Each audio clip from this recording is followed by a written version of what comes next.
Shri T P Jayendran master 27 വർഷം മാറി നിൽക്കേണ്ടി വരുന്നു രാജ്യ തലസ്ഥാനത്ത്.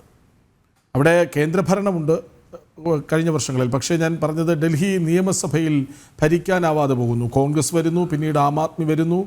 അപ്പോഴെല്ലാം ലോക്സഭയിലേക്ക് മികച്ച വിജയം നേടാനാകുന്നുണ്ടെങ്കിൽ പോലും BJPക്ക് ഡൽഹി അപ്രാപ്യമായിരുന്ന 27 വർഷങ്ങൾ ഇപ്പോൾ തിരിച്ചു വരുന്നു. എത്രമാത്രം ചിട്ടയായ പ്രവർത്തനം, തന്ത്രം അതൊക്കെ ഈ വിജയത്തിന് പിന്നിലുണ്ട്? താങ്കൾ ചൂണ്ടിക്കാണിച്ചത് വളരെ കൃത്യമാണ്.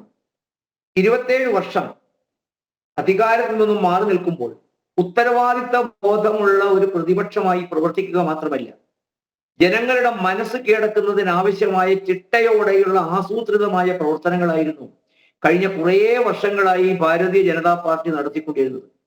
അത് പലപ്പോഴും ലോക്സഭാ തെരഞ്ഞെടുപ്പിൽ കൃത്യമായി പ്രതിഫലിച്ചുവെങ്കിലും സംസ്ഥാന തെരഞ്ഞെടുപ്പിൽ, നിയമസഭാ തെരഞ്ഞെടുപ്പിൽ അതിന്റെ പ്രതിഫലനം കുറവായിരുന്നു.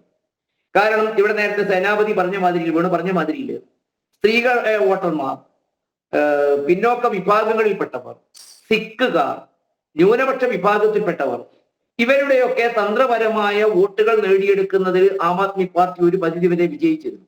പക്ഷെ ഈ തവണ അതിന് തടയിടുക മാത്രമല്ല, പിടിച്ചടക്കണം എന്ന ലക്ഷ്യത്തോടു കൂടിയുള്ള, താങ്കൾ പറഞ്ഞ മാതിരിയിൽ ഭാരതം മുഴുവൻ ഒരു വലിയ മുന്നേറ്റം നടക്കുമ്പോൾ നരേന്ദ്രമോദിയുടെ മൂക്കിന് തൊട്ട് താഴെ തലസ്ഥാന നഗരിയിൽ അധികാരമില്ല എന്നുള്ളത് എന്തൊക്കെ പറഞ്ഞാലും വലിയൊരു കുറവായിട്ട് തന്നെയാണ് ഭാരതീയ ജനതാ പാർട്ടിയും NDAയും കണ്ടത്.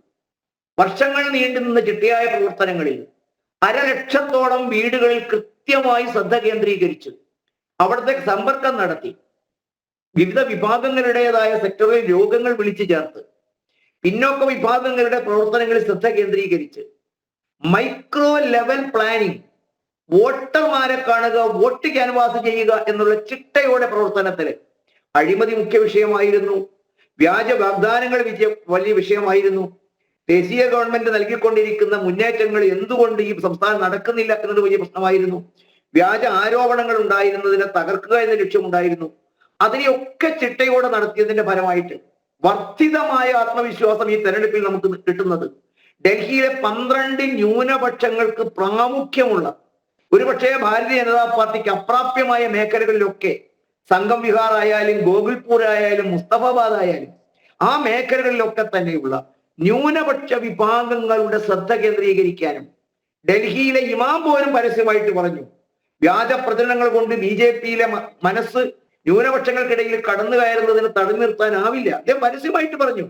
അദ്ദേഹം ഉൾപ്പെടെയുള്ള ആളുകൾക്ക് ഈ തവണ ഞങ്ങൾക്ക് BJPയെ നെഞ്ചേറ്റു വന്നിരിക്കുന്നു, കാരണം ഈ പ്രസ്ഥാനത്തെ ഞങ്ങൾ തിരിച്ചറിഞ്ഞു തുടങ്ങിയിരിക്കുന്നു.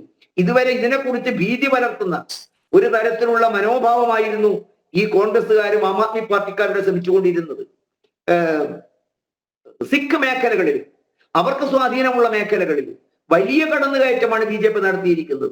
ദളിത് മേഖലകളിൽ ആം ആദ്മി പാർട്ടിക്ക് നേരത്തെ ഉണ്ടായിരുന്ന അവരുടെ കോട്ട കൊത്തളങ്ങളുടെ അകത്തളങ്ങളിലേക്ക് ഭേദിച്ച് കടന്നു ചെന്നിട്ട് അവരുടെ മനസ്സ് കീഴടക്കാൻ കൂടി സാധിച്ചു എന്നുള്ളതാണ് ഈ തെരഞ്ഞെടുപ്പ് നൽകുന്നത്.